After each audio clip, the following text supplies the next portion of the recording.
All right. Well, hello and welcome to the April meeting for the Rural HPV Vaccination Learning Community. On behalf of the American Cancer Society and the National HPV Vaccination Roundtable, I want to thank you for taking time out of your busy schedules to join us today, whether that's live or via recording in the future. Today will be our first session. We can offer live CME and CNE credits, which is very exciting. Today we'll cover prioritization of HPV vaccination in organizations. I do want to note that this program is supported by the Centers for Disease Control and Prevention of the U.S. Department of Health and Human Services as a part of a $1 million awarded fund by the CDC/HHS. The contents of the authors do not necessarily represent the official views of nor an endorsement by the CDC or the U.S. government. If you want to go to the next slide, Hannah. So I'm Ashley Locke, Program Manager for HPV Disparities for the American Cancer Society. I have the honor of talking to you first today, but I'm a part of a much larger team that encompasses many colleagues from both the American Cancer Society and the National HPV Vaccination Roundtable who are working on increasing HPV vaccinations every day. If you want to go to the next slide. So let's start out with a little icebreaker. If you haven't done so already, please, I encourage you to add your name, your organization, and your favorite spring flower into the chat. Would love to see what people have to share. Tulips, working in the garden. Great. Perfect.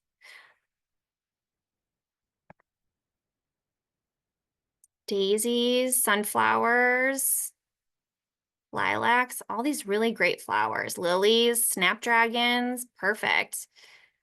Snowdrops, wild roses, more lilies, perfect. Well, thank you for those that did share. We'll go to the next slide. So we really have a packed agenda today. So in just a minute, we're going to quickly review a few items shared from session 1, and then I'm going to share a patient story with you. After that, you'll hear from Dr. Grace Ryan, who will talk through her research on the deprioritization of HPV vaccination and missed opportunities in rural communities. And then we'll do a small breakout and talk through our own experiences prioritizing HPV vaccines. I do want to share just a quick few reminders. So all of our rural HPV vaccination learning community sessions are recorded and posted to a public-facing website. So please turn off your camera if you don't want your image recorded. This website is certified for live CME and CNE credits, and we've added a link to the chat detailing out CME information for today's session. I do want to note none of the planners or speakers for today's session have anything to disclose, and we ask all participants to stay muted until our Q&A. However, the Zoom chat will be open for questions and support. Next slide. So these are just the learning objectives that we'll be focused on, describing how to increase on-time HPV vaccination rates in rural communities and listing out some evidence-based interventions to increase HPV vaccinations in your community. Next slide. We do want to do a quick poll on prioritization and missed opportunities. So I'm going to have one of my colleagues go ahead and launch that.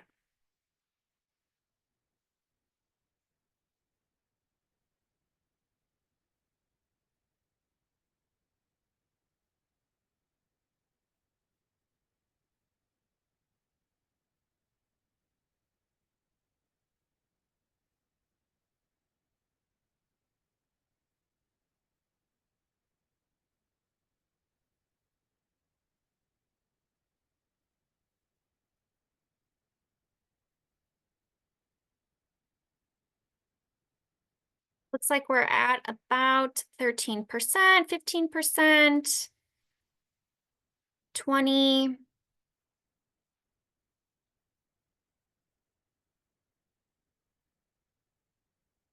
35, 40. Love to get to 80% if we can. 44%.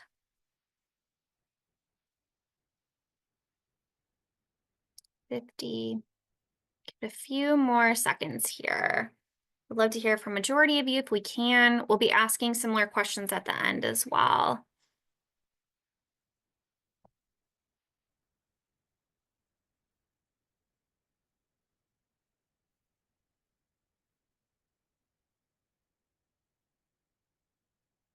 We can get a couple more to participate.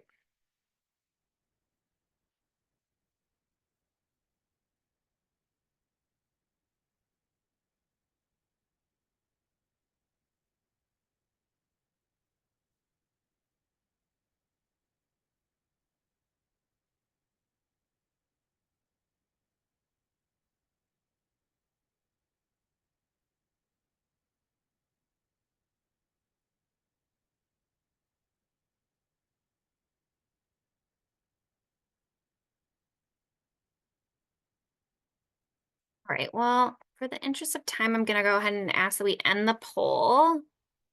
We don't have to share out results, but we will come back to them at the end of the session.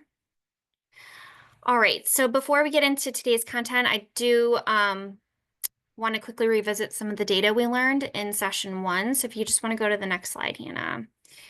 So just to recap, there are 57 million Americans who call rural communities home, and these individuals are experiencing many barriers, including access to care, lower health literacy, workforce shortages, leading to no health insurance, and there's a lot of stigma around the HPV vaccine.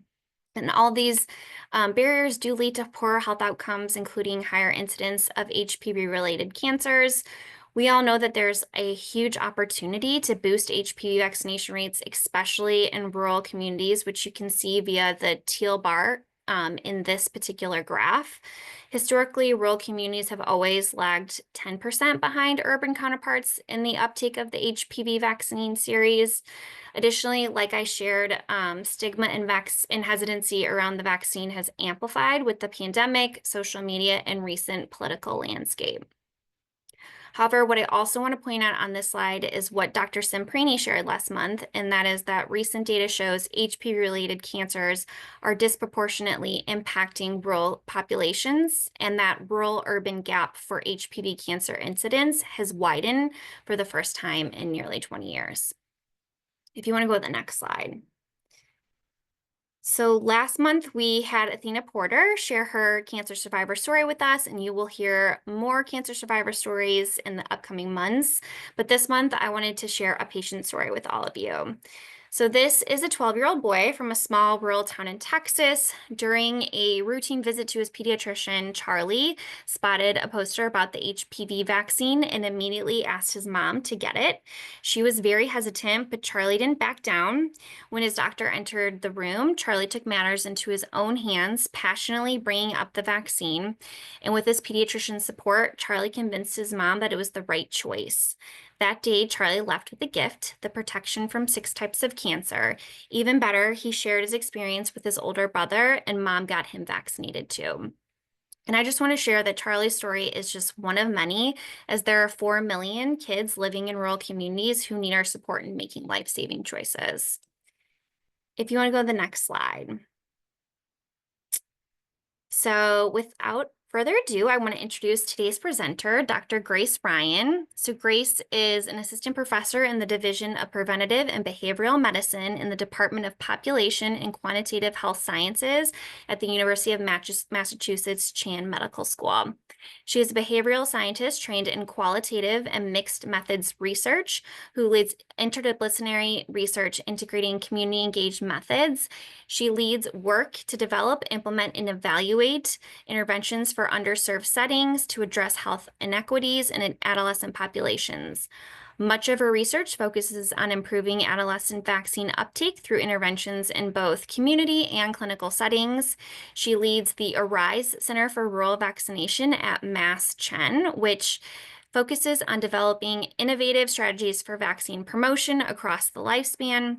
Dr. Ryan holds an MPH from New York University. She completed her PhD at University of Iowa and her postdoctoral fellowship at UMass Chan Medical School. Without further ado, Dr. Ryan.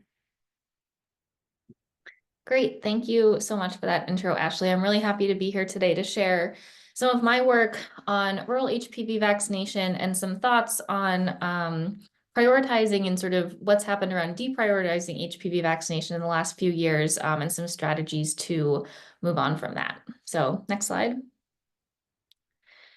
I wanted to start though by sharing and sort of re-highlighting what I'm sure all of you have seen in the news recently is some of sort of the big wins for HPV vaccination more recently. I think I was sort of scrolling through to see where everybody's, where everybody's based, and it's a variety of different, I saw health departments and clinics and various things. I think we're all facing challenges in vaccination and public health right now. And so I wanted to start on this very positive note of thinking about some of the really amazing data that's come out about the HPV vaccine. Of course, the clinical trials that were originally done showed us how effective this vaccine would be in preventing cervical cancer. And since then, we've seen such great success in preventing other types of cancer, but we're getting to the point now with this vaccine being out for 20 plus years that we're seeing the real world effectiveness data, which I think is so amazing to see and so powerful. So this fall, if you don't follow the news about the vaccine as much as I do,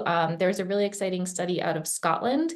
Scotland and many other European countries have really robust registries where they can link immunization registries to their cancer registries. And so Scotland was able to see that among girls that they were tracking who were vaccinated for HPV before age 14, they found 0 cases of cervical cancer incidence, which is, I think sort of truly astounding to think about just in 20 years being able to get to a country and having 0 cases of cervical cancer among vaccinated young women. In the United States, we've been able to use really great retrospective data that looks at tracking cervical cancer incidence over the last 20 years as well.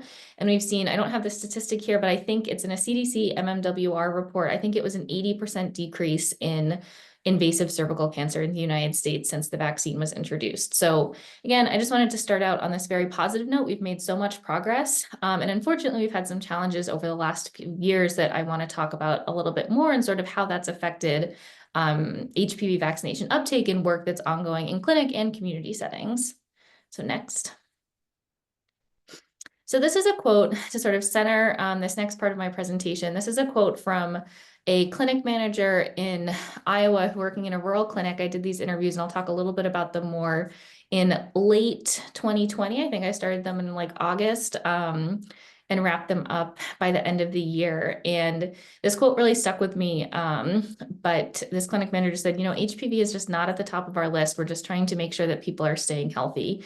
And I think this sentiment in many ways has continued. I do a lot of qualitative work, and this is sort of like a theme that has been coming up time and time again, this like idea that HPV is just not at the top of our list right now. So I'll talk a little bit more about sort of why I think that's happening in the wake of sort of current events and the pandemic. Next slide. So obviously, COVID had a very immediate impact on HPV vaccination and a lot of other primary and routine healthcare. We saw this in cancer screenings. We saw this in a number of areas. But just the fact that people were not able to or did not want to go into clinical settings for sort of a very immediate period of 2020 meant that we saw huge disruptions to HPV vaccination. So this figure on the right-hand side shows basically, it looks at vaccines that occurred in 2020 compared to 2018-19. So for example, the first bar on the farthest left of the figure shows that in January, that 1 indicates that vaccines were about on par in January 2020 as they were in 2018-19. Obviously, that sort of precipitously fell as the year progressed, getting very low in like March, April, May, picking up a little bit, and then dipping back down. So we know an enormous amount of kids, adolescents miss their HPV vaccines during this time. There have been a lot of concerted efforts to sort of recapture those kids and make sure they get back in, but we know undoubtedly we missed some of them who maybe were at that cusp, turning 13, 14, 15 these years. Hopefully we still sort of got them the vaccine in time, but we know that there was a lot of disruptions during this time, and healthcare systems were really taxed to try and figure out what was going on. Next slide.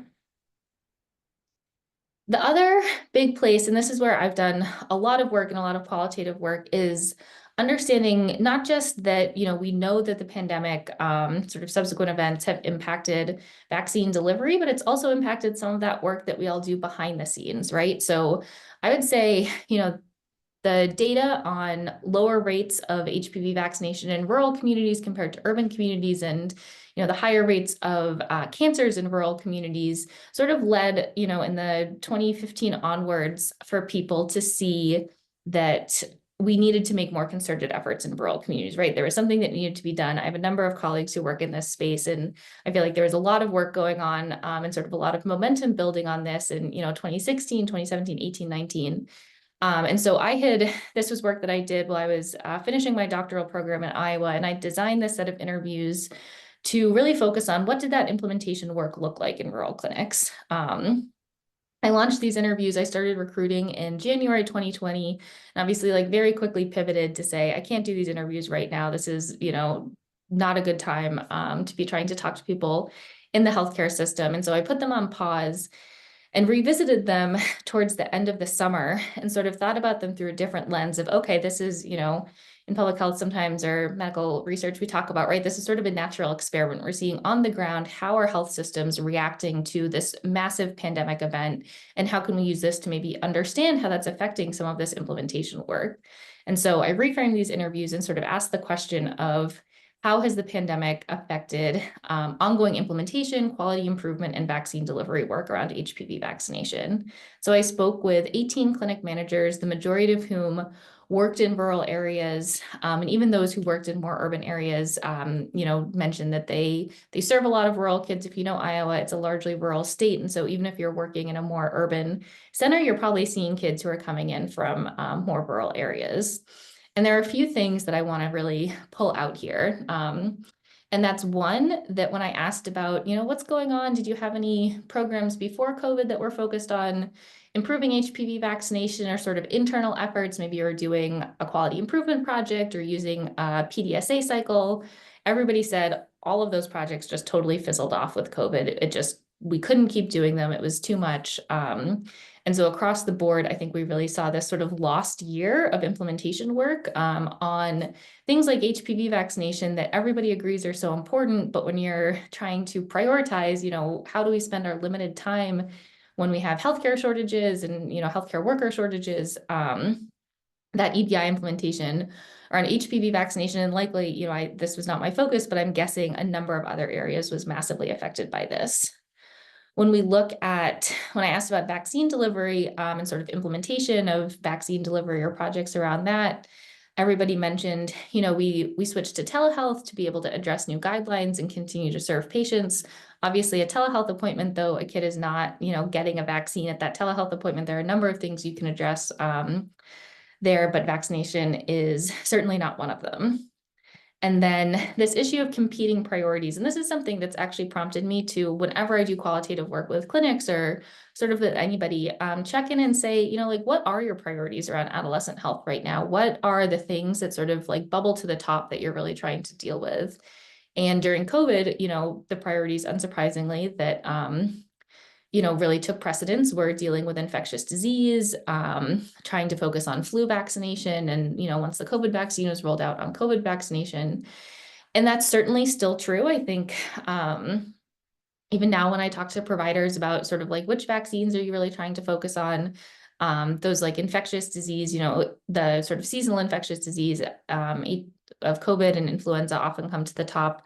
But the other big thing that came out of this that has really stuck with me is that when I asked this question of a lot of providers at this time, they said, like the thing that I end up dealing with a lot is adolescent mental health issues and sort of those emerging needs of maybe social determinants of health that I think that I can sort of step in and solve. We know that the pandemic exacerbated so many existing disparities and sort of brought to light so many existing disparities, and that healthcare providers are often sort of this intermediary where you see families and you hear some of these needs from families. And so I heard a lot of, I'm just trying to make sure that my families are safe. I'm trying to make sure that this acute mental health crisis that this kid is having is being dealt with. And HPV vaccination is sometimes something that takes a long time to talk about. And if it's not the immediate pressing need, I just can't address it in these visits. And this is a sentiment that, like I said, has continued. We know the adolescent mental health crisis continues and is a major thing that sort of everybody is tackling. And so this issue of competing priorities, I think, remains very present, right now as well. And then finally, this is the same quote that I showed before, but just this sentiment of, we're just trying to make sure people are staying healthy, staying alive, and HPV vaccination, is obviously great, is preventive care and something that's very necessary. But again, it just sort of doesn't rise to the top in a way that maybe it did in other scenarios. Next slide. And then the third piece that I think about sort of in this existing context that I think is important to address and that, creeps into sort of all aspects of the way that we talk about vaccination is this growing hesitancy that we're seeing around HPV vaccination, which is, our topic today, but we see it sort of across the board. And we know that COVID has really exacerbated some of that hesitancy. In many ways, the pandemic sort of put a spotlight on vaccination. And anytime you put a spotlight on something, right, you're going to have a lot of really positive things, but it also sort of allows some of those more negative sentiments maybe to emerge. But what I always like to highlight, and that I think is really important to remember here, is that it's not that the pandemic, I think, caused a lot of new hesitancy. I think it sort of exacerbated existing hesitancy. There was a paper that came out, I think it was in JAMA in like 2020, 2019, that looked at data from the NIS teen survey. So the big survey that CDC helps sponsor that asks parents, what vaccines did your kids get? And then for HPV, it asks, if you didn't get your child vaccinated, what was your primary reason for not vaccinating your child?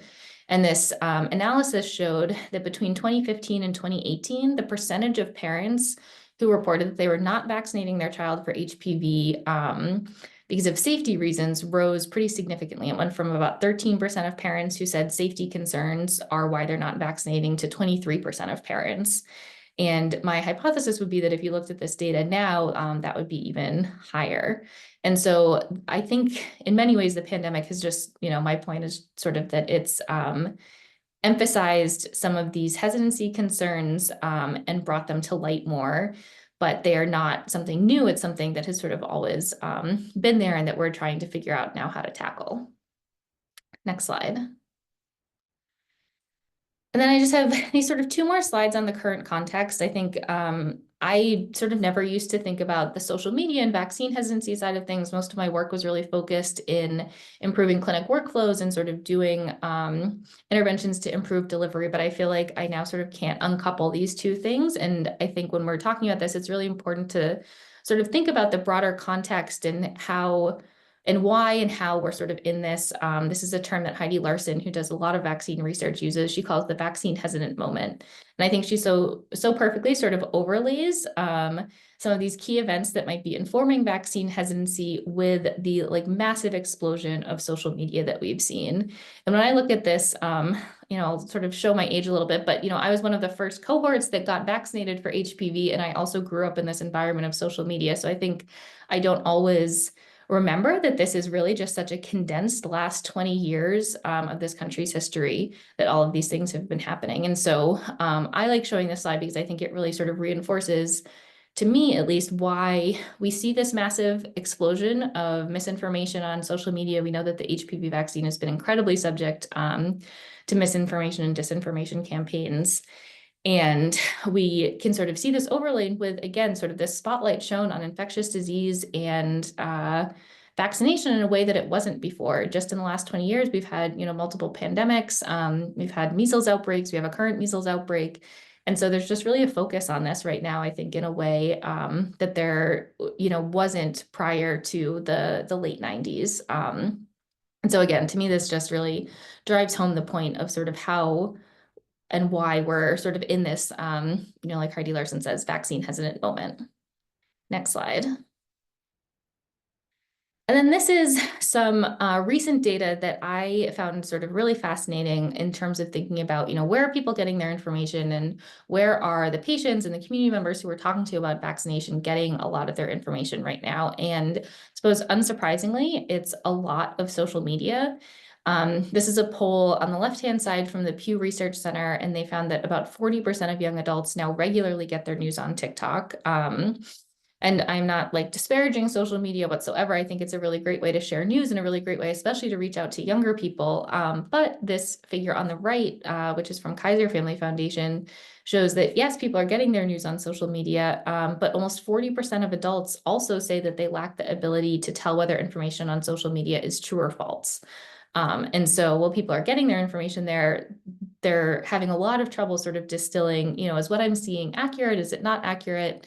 And, there is sort of the literacy level and, all of that, but there's also, you need such a high level of media literacy and health literacy and public health literacy to really get into that. And so it's not surprising, again, that we're sort of in this spot where information is being shared in a way that it's really hard to distill what is true and what we should be focusing on.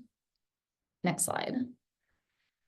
And so I want to pivot and talk about, where I see a big opportunity right now, especially for, I think, everybody who's sort of joining in on this call in rural areas to think about, we're in this vaccine hesitant moment where we're talking about sort of deprioritization of vaccination, of HPV vaccination over the last couple of years.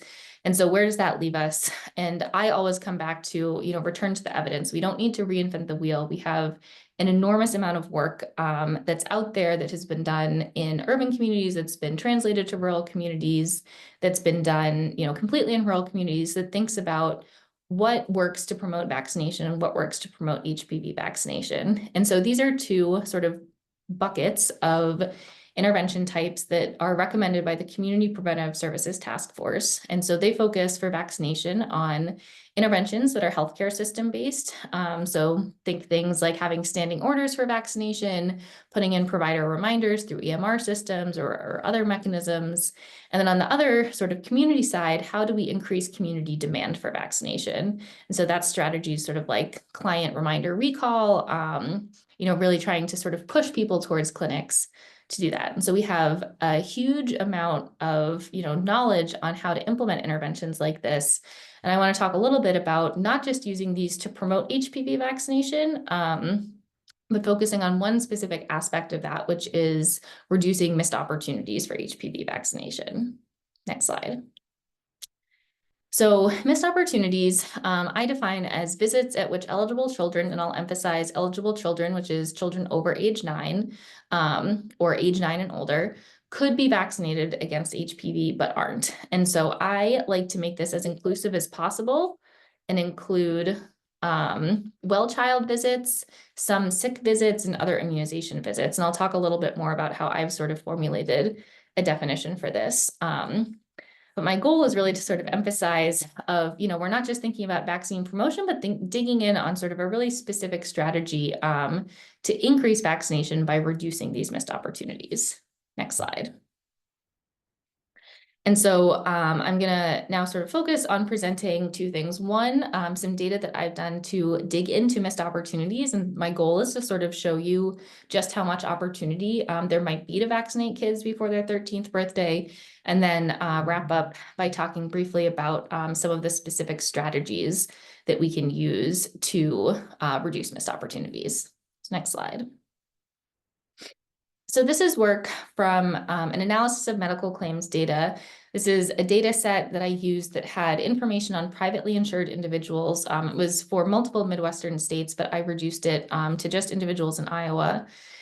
And for the purposes of this study, I restricted this to adolescents who had continuous health insurance coverage through this provider or in this database between ages 9 and 13. I allowed for minimal gaps, but my goal was really to sort of look comprehensively at kids during this 5-year time period and really get a sense of like, what are all their encounters with the primary healthcare system that could be considered opportunities to vaccinate.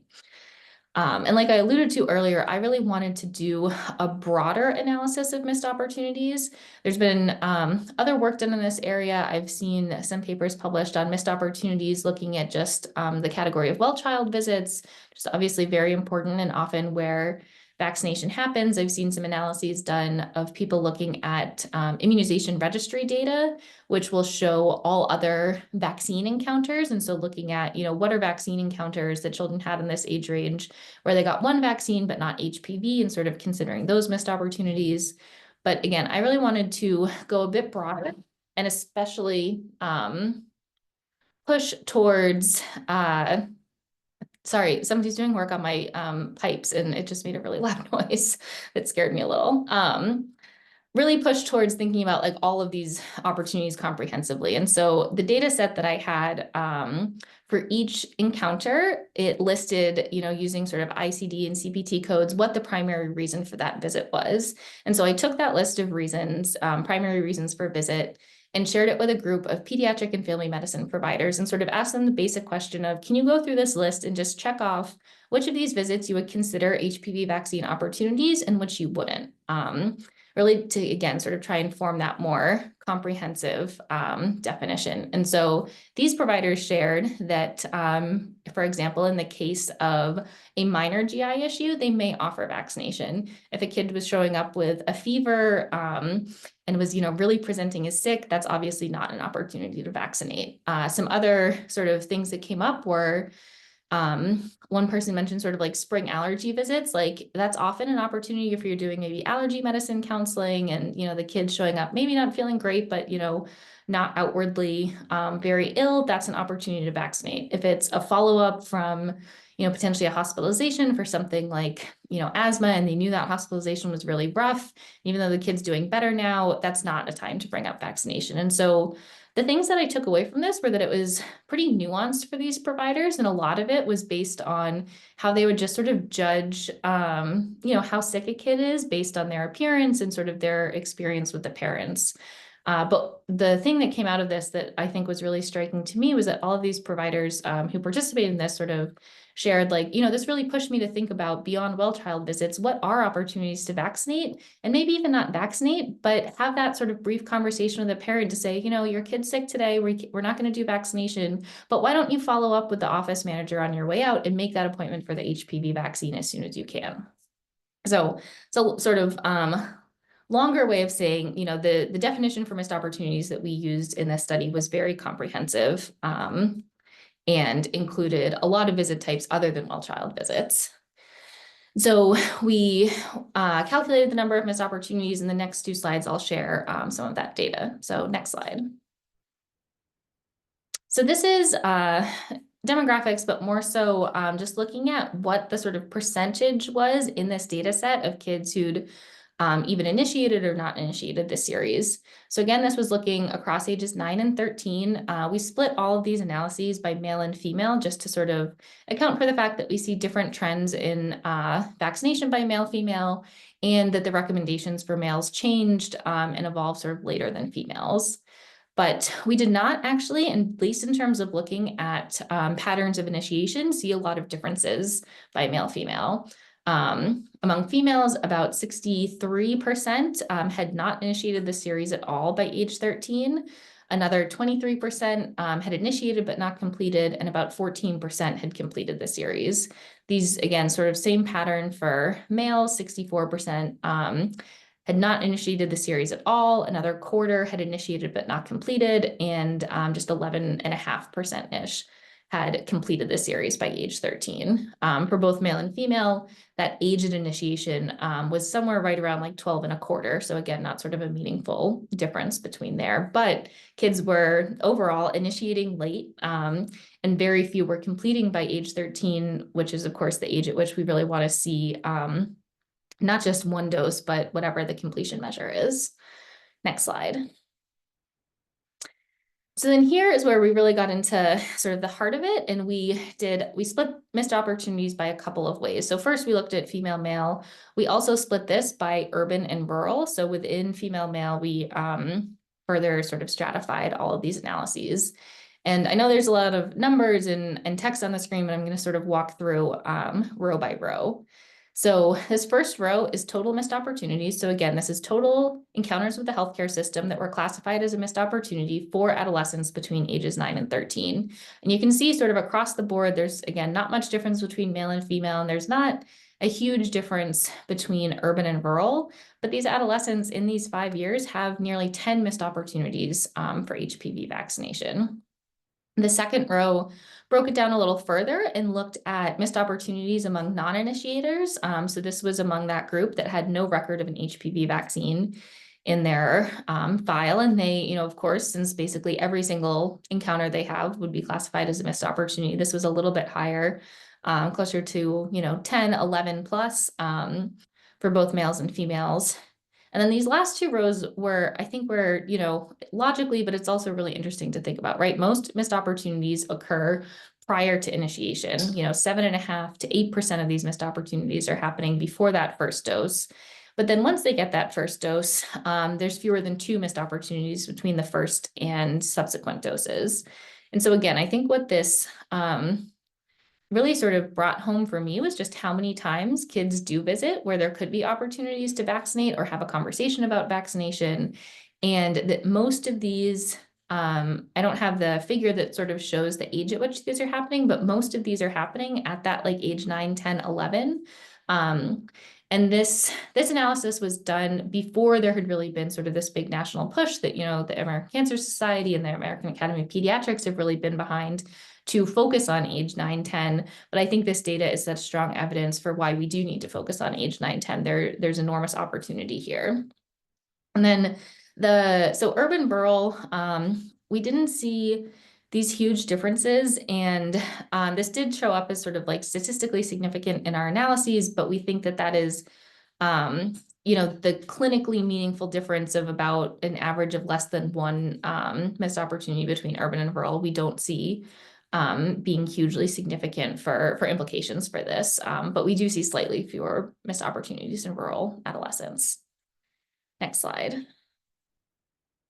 And then just sort of to wrap all of this up, I wanted to refocus on some of those strategies to reduce missed opportunities taken from the huge amount of evidence on evidence-based interventions and how we can implement them. So a few that I like to highlight that I think lend themselves well to this strategy of reducing missed opportunities is using electronic decision support if you have EMR capability to be able to put in that flag starting at age 9, but also for visits beyond just well-child visits. I've also spoken with clinics where they don't have EMR capability to do this, but they have worked with either like their vaccine for children coordinator or, a vaccine champion in the practice.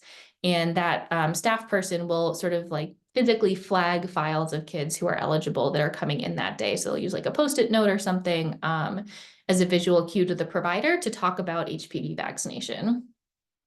Parent reminders, again, sort of pulling parents into the clinic and doing that more community side of things, reminding parents and doing maybe even some education about vaccinating at non-well child visits. How can we bring more parents in, especially again at that age 9, 10 age, at that age 9, 10 age range. And then finally, audit and feedback is a strategy that we know can work very well in a lot of QI, sort of looking at your own data internally, not just, looking at these big papers people write or sort of national data, but doing a very local search of, what's going on with, I would encourage you to look at missed opportunities in your practice, if you can work with your data team to sort of figure that out. And I think it's really powerful to look to see like, oh, these are where their opportunities are. Maybe you see that you have a lot of immunization only visits that kids are coming in for to get things like flu, COVID, their back to school vaccines, but they're not getting HPV at those. And is there a way that you could sort of integrate that into, your clinic level strategies for vaccination? So I know a lot in 30 minutes, but hopefully that is sort of a brief overview of some of where we're at with what's going on with HPV vaccination sort of in this current context and what I think are some really promising strategies to address that. Thank you. Great. Thank you, Dr. Ryan. And we do have about 5 or so minutes for any questions, and we do have a couple in the chat. So our first one is in what you showed there. Did you include or exclude refusals as missed opportunities? So because we're working with this was medical claims data, they don't code in medical claims data for refusal. So that's a good point. That is a limitation of this study that we would not know if these opportunities were because the provider didn't offer or because the patient refused. Based on follow-up work that we've done since qualitatively, we imagine that those missed opportunities that occurred at age like 9, 10 are probably true missed opportunities where the provider was not discussing HPV vaccination. But it's definitely, if you've worked with claims data before, certainly a limitation. Yeah, great. And then Dr. Semprini, I think you have your hand raised. Do you want to come off mute? Yeah, thanks a lot. Thanks, Dr. Ryan. Quick question. The values that you showed that suggest that there's no difference in missed opportunities between rural and urban, those were the number of opportunities, correct? So Yeah. what would be the relative proportion of opportunities missed, knowing that there's smaller number of patients in rural communities? And I guess how could you also consider just the lack of access within accessing this, whatever health system claims you use, like people outside of that system in rural communities? Certainly. So, Jason, the two papers, especially the second paper on that slide that was used logistic regression and regression analyses to look at this. So that probably, I would say, like, look at that paper before I get into sort of the proportions and stuff, because I'm not going to be able to cite those off the top of my head. But I do think the data that we used was privately insured individuals. And certainly we know that in rural communities, as everywhere, there's a lot of publicly insured individuals who are not represented in this. We think that likely the reason that missed opportunities were slightly lower in rural communities is because of those access issues that kids, we know from national data that kids in rural communities like have fewer well child visits and have slightly fewer healthcare encounters. So the values that I've presented here are the averages, but some of my other work goes into sort of like contextualizing that a bit more, and that might be helpful, but good question. Thank Yeah, you. thanks. Thank you. Great. Thanks. And we have a couple more I think we can do in chat. So one is, do you have any tips and tricks you can share with partners who want to pull missed opportunities in their own systems? Yeah, so EMR data is different everywhere, right? And I think when I've done this as like sort of small QI projects with other systems, I've encouraged people to think about like one type of visit at a time to make this a little bit easier. So don't try and, pull out like reasons for visits sort of the way that I did in this complex way where I did it, but look at your well child visits and see what proportion of your well child visits, the kids who are eligible are not getting vaccinated. Look at, I did this analysis with a team who was looking at COVID visits, and they pulled out well child visits, immunization only visits, nurse only visits, and sick visits, and sort of use those as their categories. So I would encourage, if your EMR allows you to, just break it down a little bit and maybe look at what some of the visit types are, if you can classify those kids who are eligible who are not getting vaccinated. We know HPV is tricky because it's multi-dose, and sometimes it's harder to pull out in EMR data, exactly who's eligible and who's not to create that denominator that you're looking for. That's a big challenge with doing all of this work. But I think just starting simple and maybe even just looking at your well child visits might give you some really fascinating data on where kids are and aren't getting the vaccine.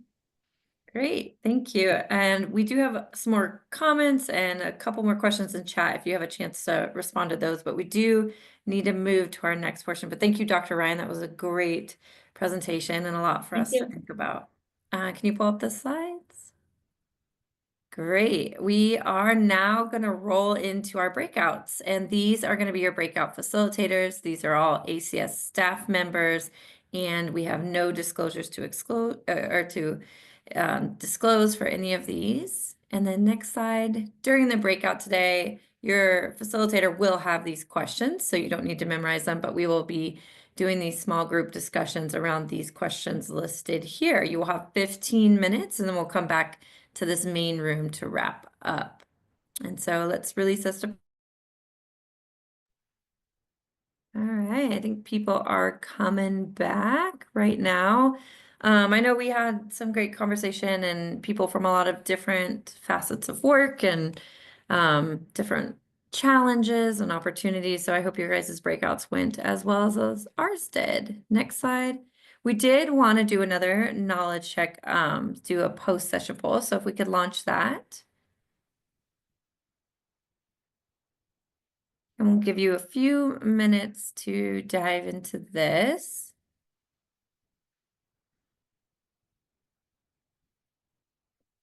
I think in the interest of time, while that poll is up, can we move to the next slide? Great. So for those of you joining for the first time, we have a robust website with everything you need, rural HPV vaccination. So on here, you can find the resources that we have shared during the 10-month journey. And in the top of the page under important links, you can find recordings and slide decks for monthly sessions and the resource roundup. You can also find our 2024 sessions and recordings on there as well if you'd like to look at anything in the past, and it should be posted in the chat if you need the link. This one is calling attention to our resource roundup. This has tools referenced from previous sessions, including Dr. Semprini's conversation tool from the March session. And we're regularly updating this document. So if you have a resource you want to add, please send it to us and we can add it to this resource roundup. Next slide. As always, we hope you're actively using the information shared during our monthly sessions. For May, we'll be reviewing the capacity building state of quality improvement framework. This will include looking at pulling HPV vaccination data, putting together a staff survey, building an aim statement, action plan, process map, and even looking at gaps in your workflow. In preparation for May, we hope you'll begin to look at ways to pull your baseline HPV vaccination rates and even explore missed opportunities as Grace discussed today. Next slide. We want to point out our quality improvement resources, which include an implementation manual and details on ways to pull HPV vaccination data, explore action plan template, QI tools, process maps, fishbone diagrams, everything you could want QI. These are linked on our website and will be put in a follow-up email as well. And so that concludes our session for today. Thank you all for joining, and our next one will be on May 14th.